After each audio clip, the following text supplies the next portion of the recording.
je le dis souvent à certains journalistes, je ne peux pas aller plus vite que la machine, en quelque sorte. Donc je ne suis pas encore à ce stade-là. Je ne peux pas vous dire. Je me tourne vers les ingénieurs. On n'est pas encore à ce stade. Ce que je crois, c'est que quand on aura les rendus d'études fines, avec beaucoup de précision, on aura sur, je dirais, les différents tronçons que l'on a vus tout à l'heure en termes de bassins d'emploi et de bassins d'habitat, on aura sans doute des densités de trafic qui seront estimées, j'imagine. Et si on doit faire des choix, ça sera à partir de ces données objectives. De même que si jamais, n'importe quoi, puisque par définition, l'étude n'est pas rendue, si jamais il y avait un projet sécable, avec plusieurs tranches, comment serait le choix en disant on commence par cette tranche, celle-là on la fait attendre? Ce choix ne pourrait se faire que sur des bases objectives, c'est-à-dire des études de trafic basées sur une analyse du potentiel en habitat et en emploi. Mais bon, on n'est pas là forcément. Mais effectivement, cette méthode-là, qui est une méthode hyper classique, qui a été utilisée pour la ligne A et pour la ligne B, donc là-dessus, on n'est pas originaux. Elle nous garantit que nous aurons de quoi faire les choix. Voilà. On doit faire des choix, on ne pourra pas tout desservir, on aimera tout desservir, on ne pourra pas tout desservir, donc on aura des éléments qui viendront nous aider. Monsieur oui. On voit que c'est un projet qui n'est pas fait que pour Airbus, mais enfin qui bénéficie clairement aussi à Airbus. Est-ce qu'on peut imaginer, monsieur le maire, vous parliez de nécessaire innovation dans le financement, que Airbus puisse éventuellement participer au financement? C'est un peu tôt pour le dire, mais sur le principe au moins. Vous imaginez bien que je ne serais pas contre. Bon, après, vous le savez sans doute, mais je le confirme, Airbus est le premier contributeur au versement transport et considère que ce qu'il verse est plus important que ce qu'il reçoit. Voilà, alors après, bon, on peut tout imaginer. Ce qui est sûr en tout cas, c'est que ils ont clairement intérêt à ce que ce projet se fasse. Et s'il faut à un moment faire appel à eux, ma foi, je ne m'interdirai pas. Voilà. Mais bon, franchement, on n'est pas là et on n'en a pas parlé du tout, donc ça ne serait pas correct de ma part d'aller plus loin. Juste une question de détail, mais sur le calendrier, vous mettez l'inscription au plan de déplacement de ce projet. À quel niveau? À quelle date? Alors, on est en phase de révision du PDU. Et dans la présentation qu'on a faite lors du vote par le Conseil syndical du 4 février de ce PDU, on a indiqué que l'enjeu de cette révision, c'était d'inscrire, et on est assez large dans les termes, un système de grande capacité. Voilà. Donc c'est la révision du PDU qui est en cours. Ça sera quand? La chronologie du PDU, c'est quand? C'est conclure 2017. 2017, oui, c'est ça. Ensuite, la phase opérationnelle soit la troisième. Juridiquement, ils sont assis. 2017, voilà, pour que... là aussi, il y a beaucoup de choses qui ne se voient pas, mais actuellement, il y a toute une série de personnes qui travaillent en commun, avec la UAT, autour du PDU, du SCOT, de tous les systèmes, avec un calendrier qui est lié. C'est-à-dire qu'au lieu de travailler chacun de son côté, on a lié toutes les révisions en cause. Et, voilà, Antoine suit ça de près.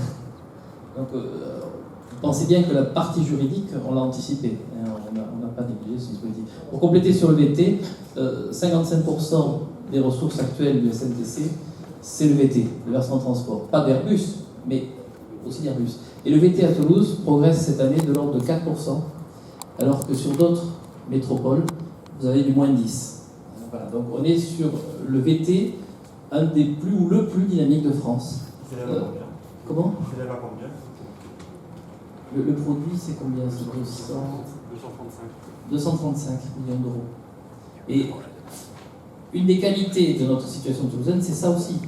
Et c'est pour ça que la ligne est importante. C'est qu'on s'intéresse à l'économie, parce que le principal moteur aujourd'hui du financement des transports, c'est l'entreprise, c'est le monde économique. Donc c'est très important. C'est 235 sur un budget de combien? Je retourne vers Après, alors tout compris, fonctionnement, investissement, on va dire que c'est de 600. 600. 500. Oui. Oui, mais alors, ça fait pas 51%. On fait pour faire 50%. Alors, il y a l'emprunt. Non, mais c'est les recettes. Parce que Voilà, pour faire le budget, vous avez le VT 235, les collectivités 100 millions, les recettes voyageurs 70-80. Hein, donc le reste, c'est l'emprunt. Mais ce qui veut bien dire qu'en recette, c'est bien la majorité, effectivement. Hors emprunt, évidemment. Mais le VT, c'est la dernière recette fiscale dynamique qui reste collectivité. Les autres sont devenus, au fil des réformes de tous les gouvernements, sont devenus atomes. Et quand je rencontre un collègue d'une autre métropole qui me dit combien tu fais en VT, je lui dis moi je fais plus 4, et lui me dit moi je fais moins 10, ça change tout, hein, ça change tout. Il y a beaucoup de paramètres qui sont modifiés. Ça veut dire qu'eux ils suppriment les projets. Alors, cela dit, il faut aussi être attentif à un autre aspect que souvent je ne vois pas apparaître dans les journaux, les médias, c'est qu'il y a un autre levier important, c'est la maîtrise du fonctionnement. Et ça, c'est une marge de manœuvre qui est aussi très importante et sur laquelle ça ne s'est pas beaucoup vu, mais on travaille beaucoup. Et quand on fait le ratio, on s'aperçoit que ça peut être très important aussi. C'est important, mais ça finit parfois par des grèves. C'est toujours l'équation. Oui, mais quand la grève... Pas qu'à Toulouse, c'est national. Oui, mais quand la grève est inefficace, ça veut dire que la projection d'une progression du fonctionnement à 3% est tenue. Elle n'est plus à 7 comme les années passées. Et vous regardez ce que ça représente, plus 7, plus 3, en termes de capacité financière pour les CMTC, c'est très important. Alors cette grève, elle a été pénible, compliquée, etc., mais elle nous permet de maintenir l'augmentation du fonctionnement à un ratio de 3, qui est un ratio beaucoup plus raisonnable que 7. Ça, c'est capital. Moi, je tiens à le souligner parce qu'évidemment, c'est invisible. Quand les dépenses de fonctionnement dérapent, ça ne se voit pas. Quand elles sont comprimées, ça ne se voit pas non plus. Ce qui se voit, c'est l'investissement. Or, à Tisséo, CMTC comme ailleurs, la règle est toujours la même. À partir du moment où on réussit à maîtriser, à comprimer les dépenses de fonctionnement, on augmente l'épargne et donc la capacité d'emprunter, puisque l'emprunt est beaucoup plus crédible, et la capacité d'investir davantage. À partir du moment où on laisse filer les dépenses de fonctionnement, et ça a été malheureusement le cas, forcément là, on se laisse bouffer, parce que les efforts ne sont pas au service de l'investissement. Et c'est pour ça que je suis content qu'on soit tous les trois avec Marc ici, parce que on ne peut pas travailler isolément. Le réseau, le SMTC et la SMAT sont sur la même logique. Et je remercie Marc d'avoir réussi à tenir cette situation difficile, parce qu'il a été en première ligne. Parce que si vous regardez ce ratio-là, si vous intégrez l'idée que la SMAT est sur un modèle aussi dans le même sens, où on tient les budgets, on s'aperçoit que nos marges elles deviennent très significatives. Mais c'est à 3 que ça peut se faire, pas seul. Et quand vous parlez d'une forme innovante de financement pour l'actuellement de métro, à quoi vous pensez? Si vous voulez, on est dans une phase prospective, mais on ne s'interdit rien.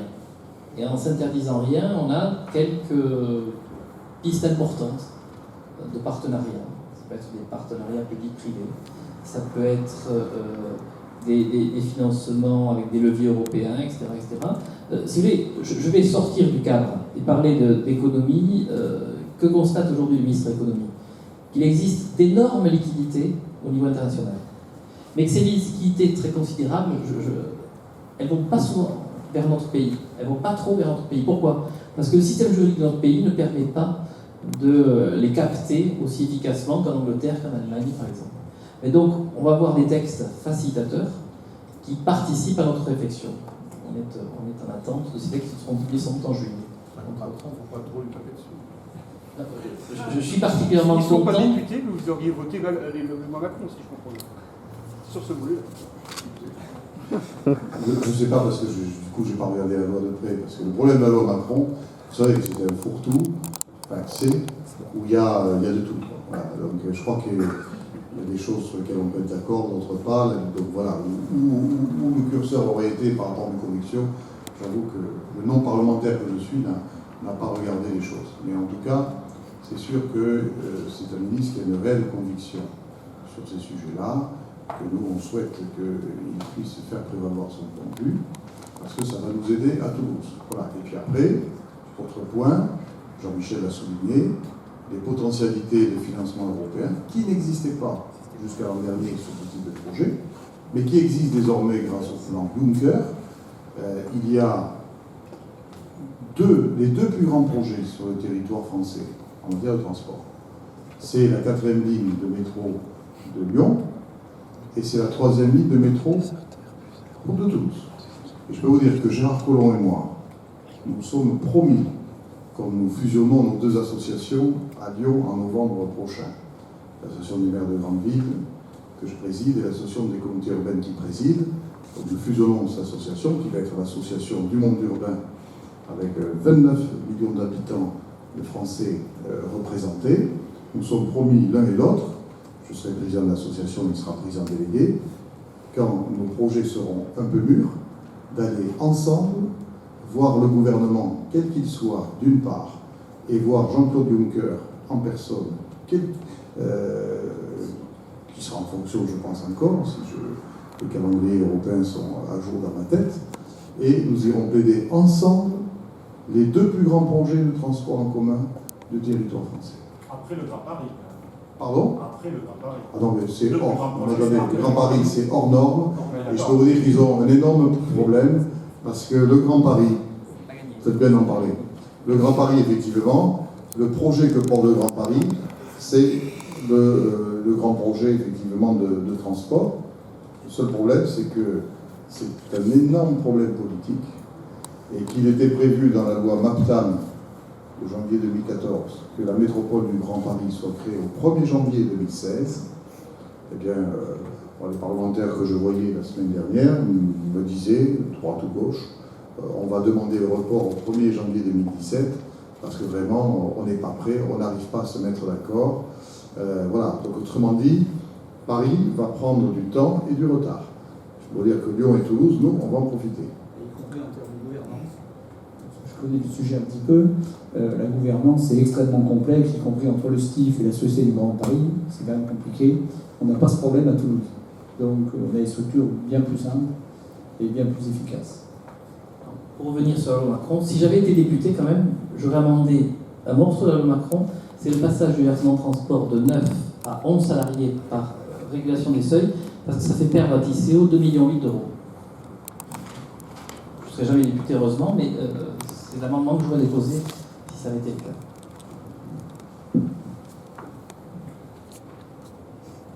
Sur un sujet qui n'a rien à voir, est-ce que la déconvenue du président de quasi l'Europe du consortium chinois qui est parti à la pêche apparemment vous gêne pour une participation financière dans l'aéroport, dans le parc des expositions au nord de l'aéroport? Il faudrait que l'État réponde, parce que c'est... Je crois que le Premier ministre, la semaine dernière, à l'occasion de la visite de son homologue chinois, a répondu, la présidente de l'aéroport a répondu. Franchement, ce sont les deux autorités françaises les mieux placées pour vous donner des réponses pertinentes et légitimes.